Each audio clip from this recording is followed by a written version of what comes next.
ክርስቶስ እመቤቴ ሆይ ለምን ክብሬን ገለጥሽብኝ አለ። ለምን ክብሬን ገለጥሽብኝ? እኔ እኮ እንዲሁ ራሴን ደብቄ አንቺን ማገልገል ነው የምፈልገው። የኔ ምኞት እኮ በዚህ ዓለም አቧቦ መባል መከበር አይደለም።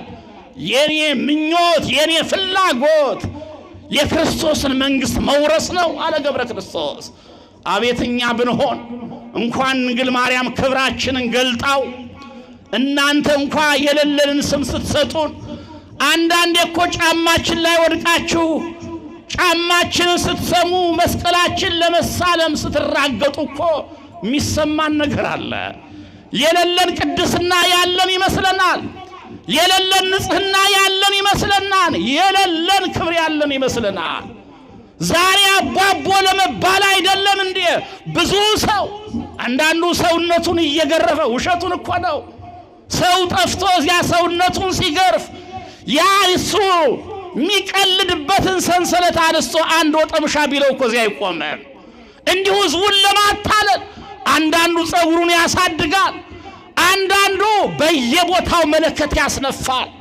ክብሩ የሌለውን ክብር እንዳለው አድርጎ ለመግለጥ የሌለውን ቅድስና እንዳለው አድርጎ ለመታወቅ ገብረ ክርስቶስ ቅድስና አለው።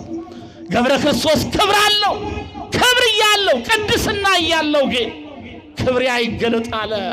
እዚያ ወጥቶ እንደገና በመርከብ ተሳፍሮ ወደ ሌላ ሀገር ሲሰደድ ነው የእግዚአብሔር ፈቃድ ሆኖ ከእናት ከአባቱ ቤት ደረሰ። እንግዲህ እግዚአብሔር ፈቃድ ነው ብሎ ያ የንጉሱ ልጅ የኔ ቢጤ ሆኖ በንጉሱ በር ላይ ወድቆ እየጸለየ ኖረ ይለናል። ረፍቱን የምናከብረው ጥቅምት 14 ቀን ነው። ዛሬ ያለምን መናቁን ነው የምናየው። ከዚህ ቀጥሎ ያለውን ሌላ ቀን ማየት እንችላለን። የተከበራችሁ ምእመናን ገብረ ክርስቶስ ከበረ። ገብረ ክርስቶስ ተመልከቱ፣ ይህን ዓለም ንቆ ይህን ዓለም ትቶ ከጫጉላ ቤት ወጥቶ ክርስቶስን ፍለጋ ተሰደደ። ክርስቶስን አገኘው። ክርስቶስን አከበረው። ክርስቶስም እርሱን አከበረው። የተከበራችሁ ምእመናን እኛ ደግሞ ከጫጉላ ቤት ሳይሆን ከኃጢአት ቤት እንውጣ፣ ከኃጢአት ስፍራ እንውጣ። እግዚአብሔር እንደ አብርሃም እንዲቀድሰን፣ እግዚአብሔር እንደ ቅዱሳኑ እንዲባርከን ውጡ ከሚለን ቦታ እንውጣ።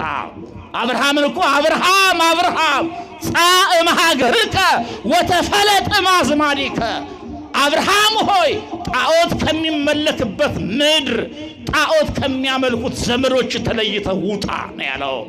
አከብርሃለሁ አለው። እዚያ በኋላ ሞገስ ሆናለሁ፣ ስምህን አከብረዋለሁ፣ የሚባርኩን እባርካለሁ ነው ያለው እግዚአብሔር። ስለዚህ አብርሃማዊ ጠባይ ይኑረን። እነ ገብረ ክርስቶስ ጠባያቸው አብርሃማዊ ነበረ። እነ ገብረ ክርስቶስ ሕይወታቸው አብርሃማዊ ነበረ። ከጫጉላ ቤት ወጡ። ውጡ ከተባሉበት ቦታ ወጡ። እኔና እናንተም ከዘረኝነት ጫጉላ እንውጣ፣ ከዘር ከረጢት እንውጣ። ሰው በመሆኑ ሰውን ሁሉ እናክብረው። ሰው በመሆኑ ሰውን ሁሉ እንውደዳው። ስለዚህ ይሄን ትተን ጥላቻን ትተን መነቃቀፍን ትተን ኃጢአትን ትተን እግዚአብሔርን እንከተለው። ኩሎ ሀደግነ ወተሎናከ፣ ሁሉን ትተን ተከተልን እንኪያስ ምንድነው የምናገኘው ማለት የምንችለው ያን ጊዜ ነው። ጴጥሮስ ይህን አለ። ክርስቶስ 100 እጥፍ ታገኛለህ ነው ያለው። ፍጹም የሆነ በረከት የዘላለምን ሕይወት ትወርሳላችሁ ነው ያለው። የዘላለምን ሕይወት ፍጹም የሆነውን በረከት እንደነ ጴጥሮስ እንደነ ገብረ ክርስቶስ ለመውረስ እነርሱን መምሰል እነሱን መከተል ያስፈልጋል። አምላካችን አባታችን እግዚአብሔር ገብረ ክርስቶስን በምናኔ ያጸናው ለመንግስቱ የመረጠው ጌታ እኛንም ለመንግስቱ እንዲመርጠን በክርስትና ሕይወታችን እንዲያጸናን ቅዱስ ፈቃዱ ይሁንልን። እግዚአብሔር ከፈተና ከመከራ ይታደገን፣ ሀገራችንን ኢትዮጵያን ይጠብቅልን።